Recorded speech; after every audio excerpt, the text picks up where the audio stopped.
here, but it's going to look real good on the GoPro. I am also recording on the GoPro. I'll post it on YouTube afterwards.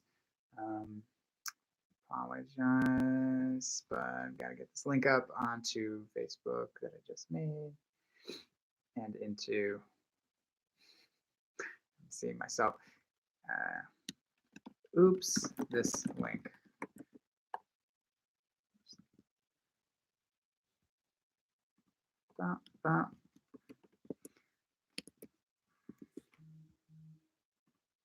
And almost there. Slack, folks. Oops. Oops, I can do that. I can paste it. This link. Sorry, y'all. Okay, well, we're live. Looking like my computer camera here on YouTube. Facebook is here in the mix as well. Pretty even. That's fine. Okay, let's jump right into it. So I'm going to be doing doing back control. We're going to start talking about some. We start from here. Okay. Today we're going to talk about back control. We're going to start talking about back control from entries to back control. Today we're going to talk about 2 entries from side control, and if there's time, 2 entries from mount. Okay. So as the week progresses, we'll talk more about not just entering but maintaining the back, and then a couple of attacks based on whether we're on the overside or the underside. But today specifically, and because it's a class, I'm going to leave time for repping. We're going to talk about side control entries to start with, and I'm going to jump right in. So Tuesdays and Thursdays, Katie's right after me on the Facebook group for PMA people, and so I want to leave a couple minutes so you can rest in between this and yoga. Okay. So side control entry number 1. This is actually very simple entry. First, consider that you're on top of me in half guard, and I roll away from you. So we're going to talk about if they roll away, and we're going to talk about if they roll towards today. If I roll away from you, probably I'm not going to do this. This is like quitting, just log rolling to my belly, bad plan. What happens when people turn away from you is they turn away and then they get up, right, to their knees. But that moment right there, when I was turning over and my hip came off the ground, boop, this is what you need to be looking for as the person who's kneeling, I'm kneeling behind that person, boop, and the hip comes off the ground. So I'm going to turn 180, turn that whole thing 180, and say that I'm here, and I'm on top, and I'm giving pressure, whatever I'm doing, and the person's like, that's it, I'm out of here. Or they're just a turtler. When they roll away from me, I want to do this. I want to come under their head if I wasn't already, under the armpit, like their arm comes on top. I'm going to come under this armpit, and I'm going to slide my knee up nice and high. See how it's even higher than my elbow? I would say that's a goal, especially if you're tall in any way, because the whole move is this. I'm going to bring this up here when their hip comes off the ground, insert my hook, and then clinch, chest to back, roll back, use my body weight, and then throw that second hook in. It won't be that easy every time to get the second hook, but the first hook is easy. To get the first hook, they roll away from you. So I'm on top, someone rolls away. I'm going to go here, bring my knee actually above my elbow on the ground, just high. And the reason high is because some people have long shins, right? So that space may appear here as their hip comes off the ground, and I don't want my foot to be on here so that I run into their leg here. I want to be able to insert that hook, okay? So they roll away, I come here, insert that hook. So I went from basically, as I'm miming, I went from being on my knee to being on my hip, and I put my hook in above their leg. Now, it's really important that you connect your chest to their back. So I'm just doing the hug of the harness here, and then I'm going to use my weight to pull them back and put that second hook in, okay? So be doing this movement. I've explained it enough. Be doing this movement with me, right? They roll away. You put your harness in. That part's easy. Slide your knee up high, like higher than your elbow. Now you should be able to shoot that hook straight down. Hug your harness, roll back, and put the second hook in, which is an ideal situation, which we won't always get, but we're going to do that first.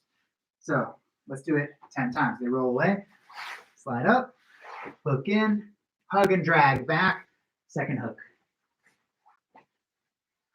Harness, slide your knee up, slide your hook in, hug, drag back for the second hook. They roll away from here, slide this hook in, hug, fall back, second hook. I would say the hug might be the detail people leave out the most. Harness and slide up. So my knee's up, my hook's in, I attach, I fall back, I put that second hook in. It's going to be smooth by the time you're doing it to somebody. Roll away. They're giving you a space. You only need to know how to do the dance to get into that space, but that's it. That's the whole movement. A couple more. Knee high means your foot slides right into it. One more. Slide that hook in. Throw this one over.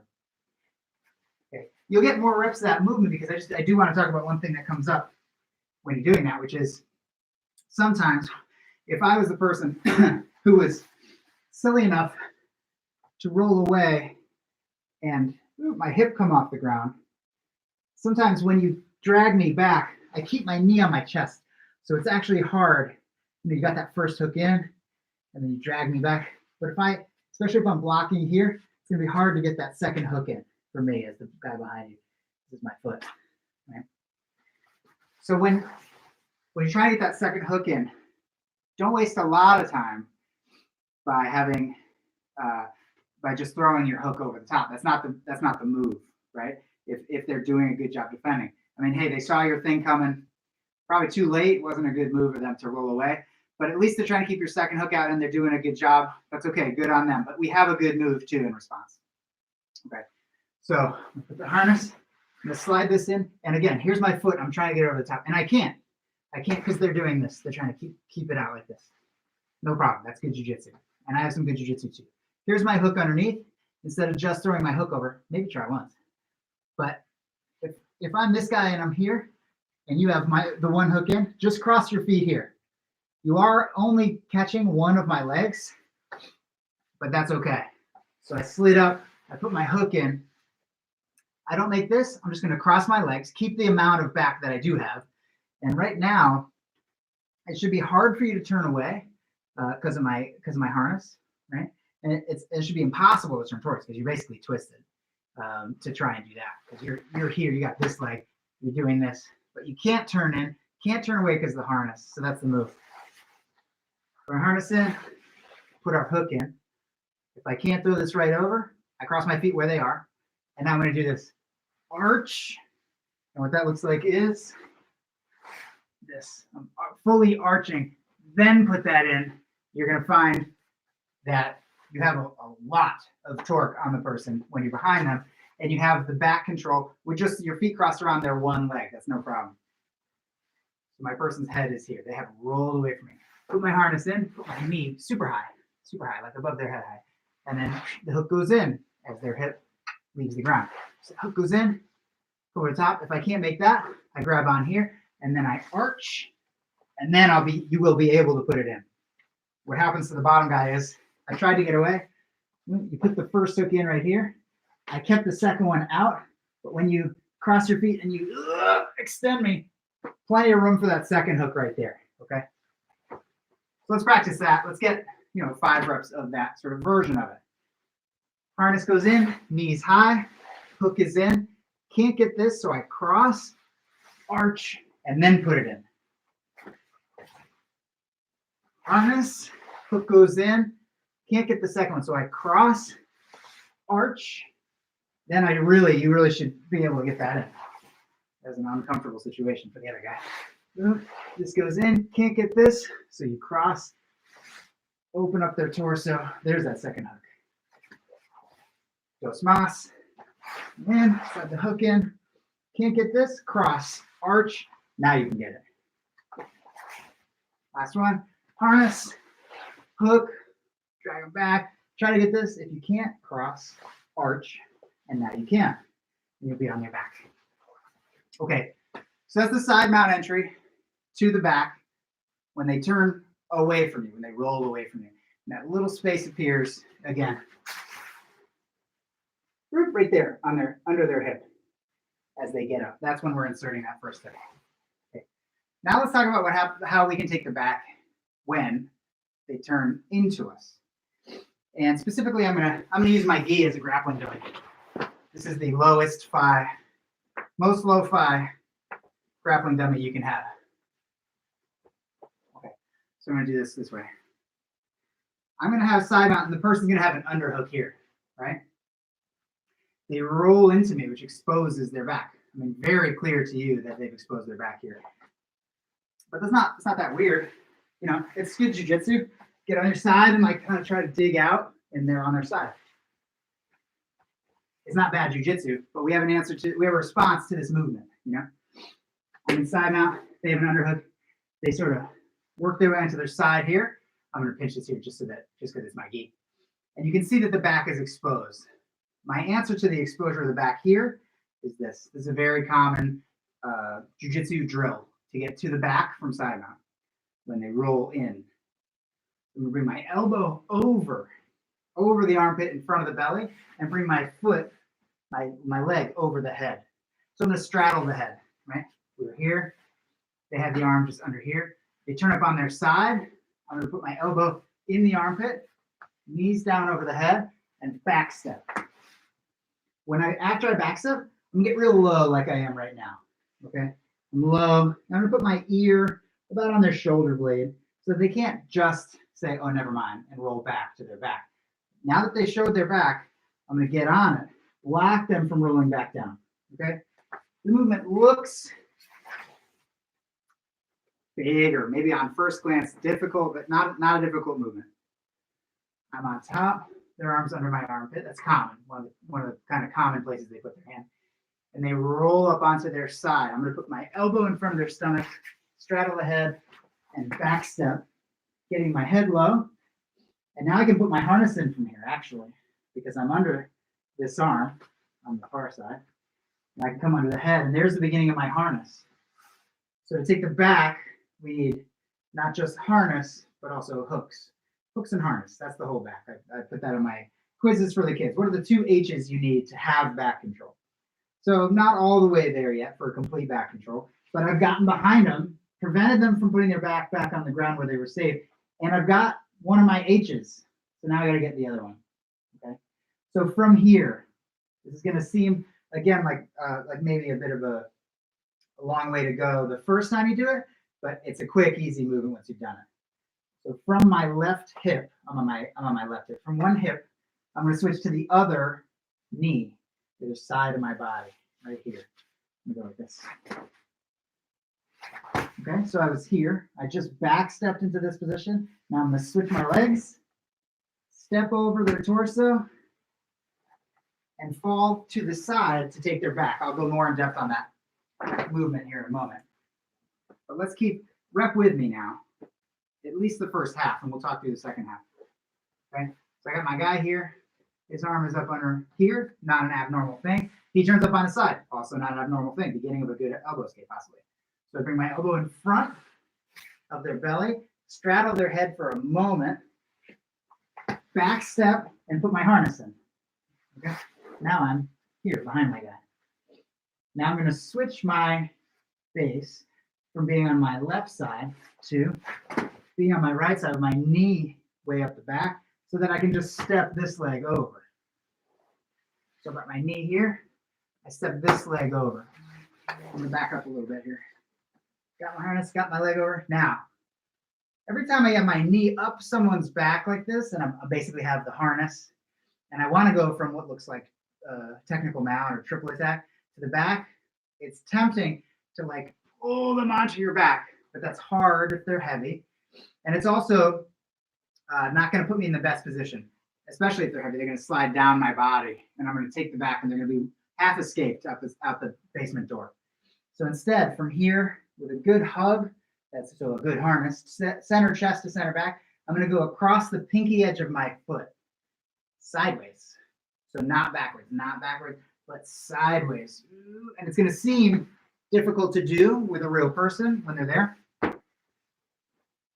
And you're not going to go exactly over like I did with an empty gi here, but you are going to be able to do it. And it's a matter of setting your attention sideways, your intention sideways instead of backwards.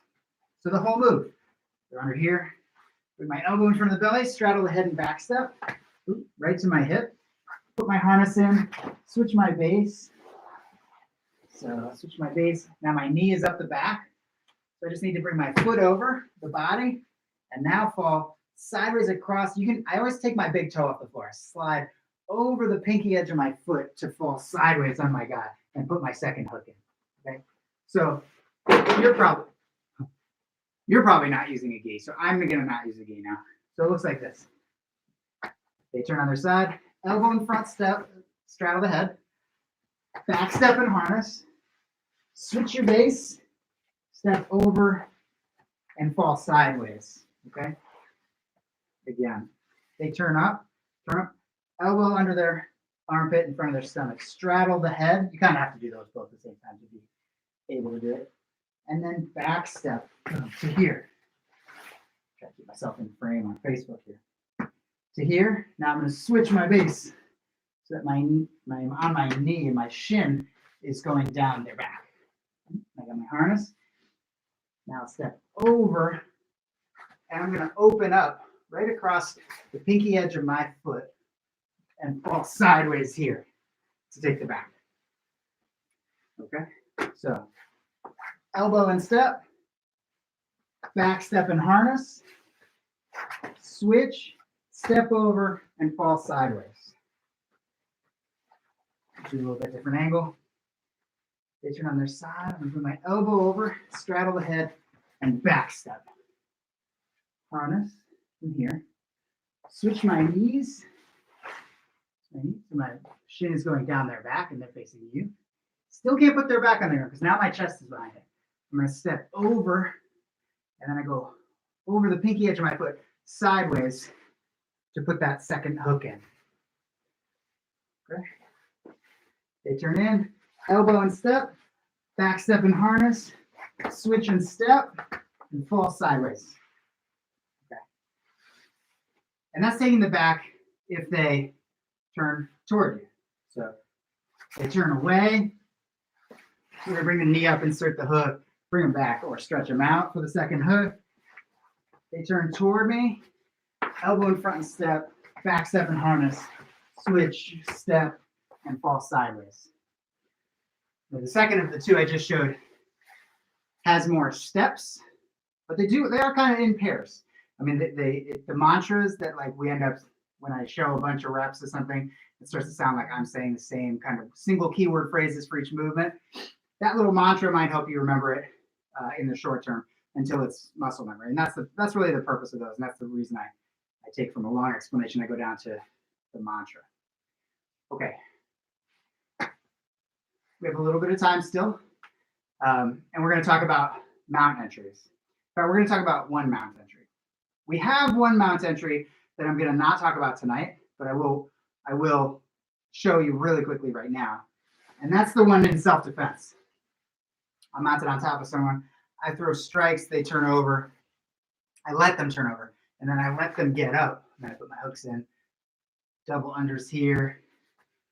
And then I'm going to put my toes out the back door, feet together, open my knees, drive them down, and get a really good belly down back control.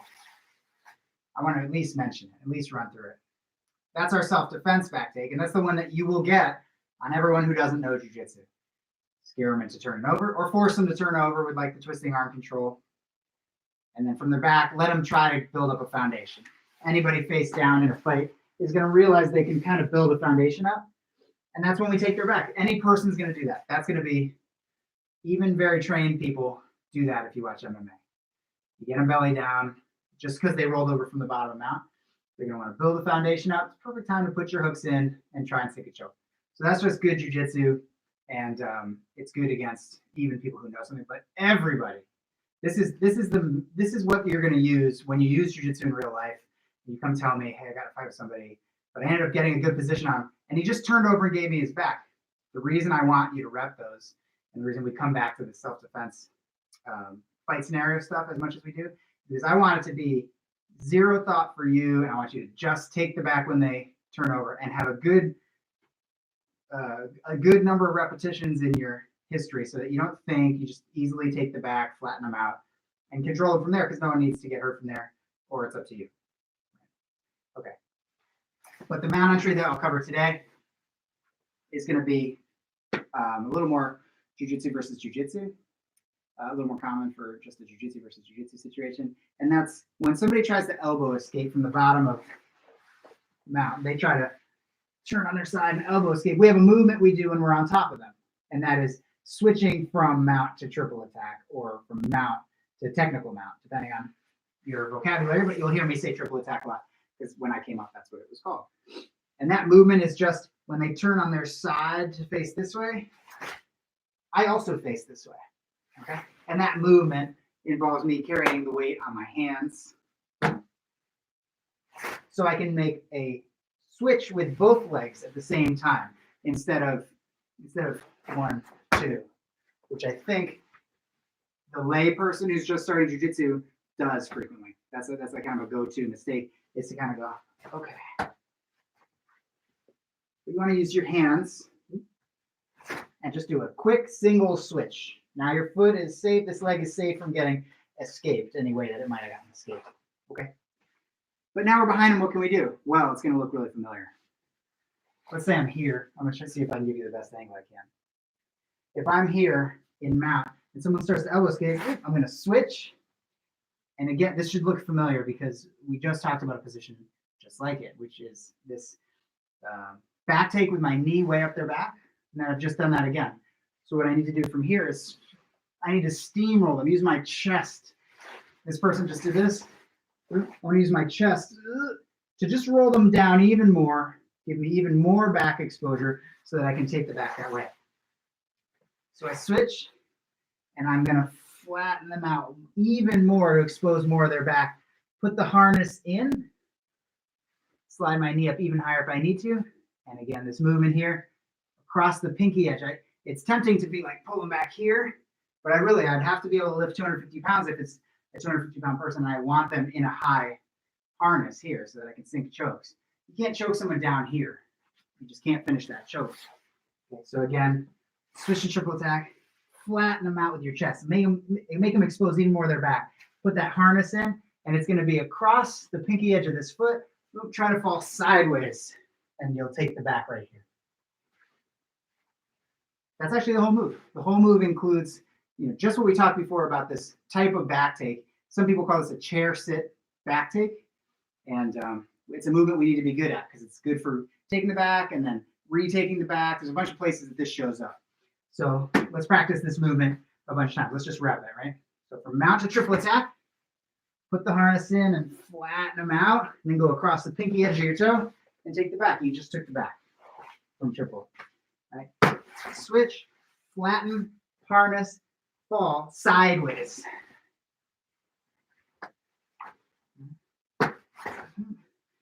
Flatten them out, put that harness in, open this sideways, and put those hooks in. Flatten them out, use that harness now fall across pinky edge of your foot to fall sideways and take the back.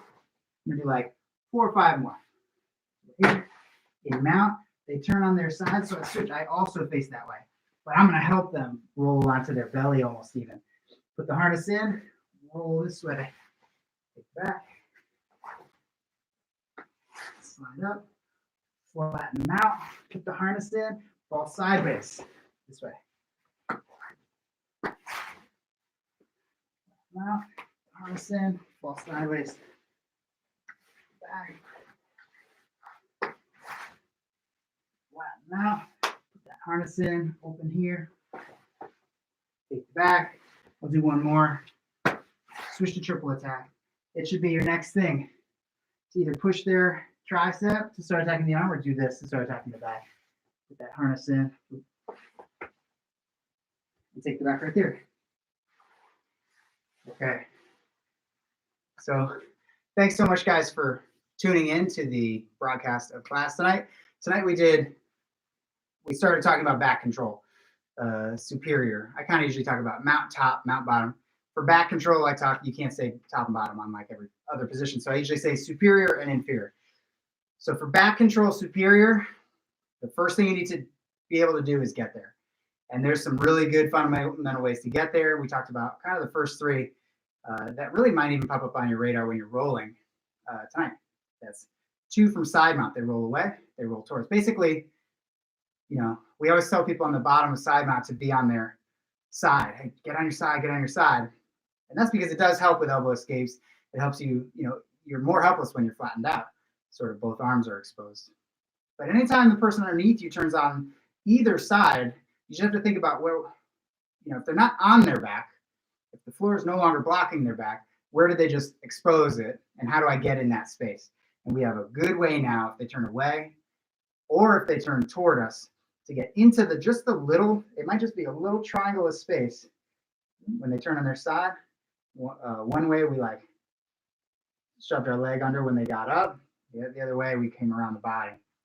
And then taking them out, taking the back from technical mount is really just a matter of that chair sit back take again that ended up finishing the one when they turned in. So in that, we're going to see that one again and again. That is a very good way to control a person of any size, no matter how much bigger than you, and to take their back. If you guys have any questions, there's 2 more classes this week, Thursday and Saturday. I'm happy to answer any questions. So please ask those in comments or send me a message. And I look forward to covering the rest of this, which will include turtle entries, some back maintenance, and also a couple of attacks from the back. That's what we're going to cover this week. So if you want an overview, you can watch the Monday Brain Dump, which is on the YouTube channel. I spent some good time this week organizing the YouTube channel. It looks real good. If you want to go check it out, just look up Plainville Martial Arts on YouTube. There's a lot of PMAs. Look up Plainville Martial Arts on YouTube if you're not already on there. And you'll see all the classes, all the brain dumps, all the workouts of the day. Also, this week, back control is going to show up in the workouts of the day. Every day is going to have Tuesday, Wednesday, Thursday, Friday, and Monday. It's all going to be back control stuff, so you'll get more reps of any one of these moves, plus some cardio, upper body, lower body strengthening, and it's only 10 minutes. All of the workouts of the day are only 10 minutes. I hope you guys are checking those out. Anyway, I will see you guys soon. And if you want to check out the YouTube after this broadcast, I have also been recording now with the new GoPro, and I'm going to try and upload it and see if it comes out, in all of its 4K splendor. That's what we're hoping. All right, guys, thanks for tuning in. Get ready for yoga. I'll see you guys soon. Thanks. Finish. End stream. Good to see you guys. What's up, Facebook?